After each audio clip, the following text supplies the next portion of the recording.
Woodland 13 Martires ng Cavite.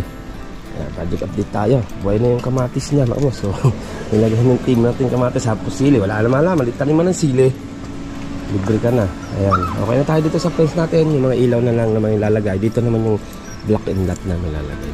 Ayan, yung tubular natin. Ayan. Maganda yung tubular na nakuha natin. And the steel matting. Hatiin lang naman steel matting na yan. Para doon. Yung tubular niyan, nakadirect yan doon sa loob ng poste. Bago binuhusan nila yan, nakalagay na yung tubular niya. Hanggang doon, dire-direct. Napakatibay. Doon pa lang, kahit wala tayong welding, safe na tayo. Mga boss, at block 51 ng Jasmine project. Check natin yung block 51 natin. All partition na tayo. Okay, pinto na kabit na. Tapos dito naman, ano naman siya? Yan, nakalawas tayo ng 30 cm. Ito, takip lang naman ito.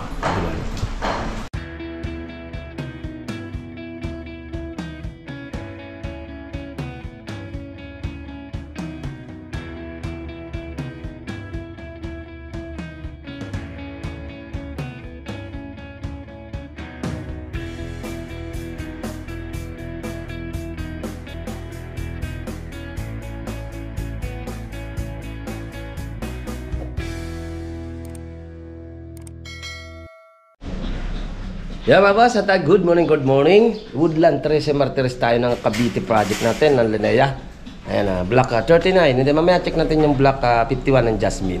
Check natin na boss, pinapagawa na natin yung add na fence. Kung pala tinaasan ng client na may steel matting. Ito na steel matting niya. And then yung kanyang pang grills. Ayan na rin. Check natin na boss.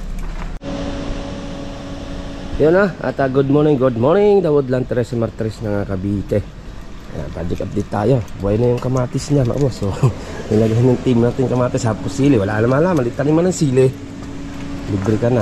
Ayan. Okay na tayo dito sa fence natin. Yung mga ilaw na lang naman ilalagay. Dito naman yung block and lot na ilalagay. Okay.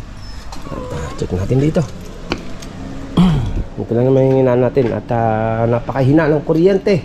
Kaya hirap ang mga team mag-welding dito. Ayan, yung tubular natin. Ayan. Maganda yung tubular na nakuha natin. And the steel matting, hatiin lang naman steel matting na yan. Para doon.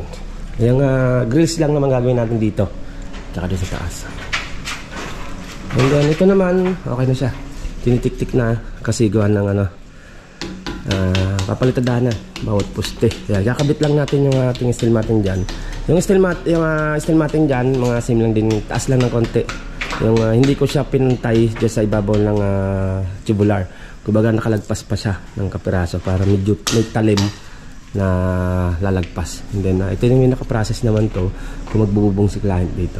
Nakasakto. Binuhusan lang naman yung poste niya. And then yung tubular niyan, nakadirect yan doon sa loob ng poste. Bago binuhusan nila yan, nakalagay na yung tubular niya. Hanggang doon, dire-direct. Napakatibay. Doon pa lang kahit wala tayong welding, safe na tayo. And then yung mga toy na mem niyan, tatayo din yan para doon ay kakapit natin yung steel matting. Yung ibang tenement na nakalagay.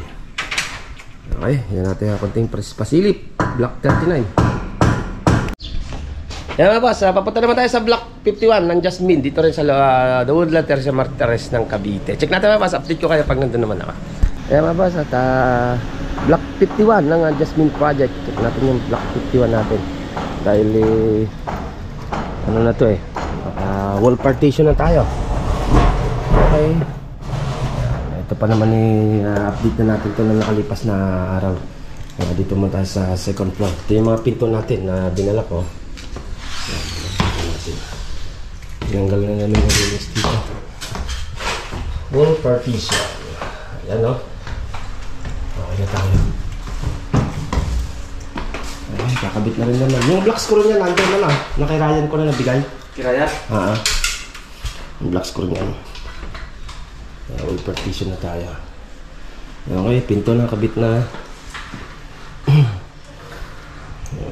Tapos dito naman, ano naman siya? Yan, nakalawas tayo ng 30 cm. Ito, takip lang naman ito. Kupo natin nga pasilip dito sa ating block 51 ng Jasmine. The Woodland 13 Martires. Sa main door naman, sa ano ito? Master bedroom naman ito. Okay? Master bedroom. Yeah. Yan mga boss, yun ang ating kunting pasilip sa block 51 ng The Woodland Terrace Martires ng Cavite. Yan, abay bukas na ulit ang ating update natin siguro yung mga project naman. Okay, hanggang dito nga mga boss at ingat-ingat tayo. Bye-bye. Ito pong J. Uragon Vlog, napakaganda po ng channel na ito, no? Tungkol po ito sa construction. Actual construction po ang channel na ito, no? Pag pinanood nyo po ito, panalo po kayo sa channel na ito. Napakaganda po ng mga video niya. Lalo na pong magaganda, no, yung mga iba't ibang design niya. Kakaiba po yung mga iba't ibang design niya sa mga kisame. Subukan nyo pong panoorin J. Uragon Vlog na ito. Matutuwa po kayo pag pinanood nyo po yung mga video niya. Maraming salamat po.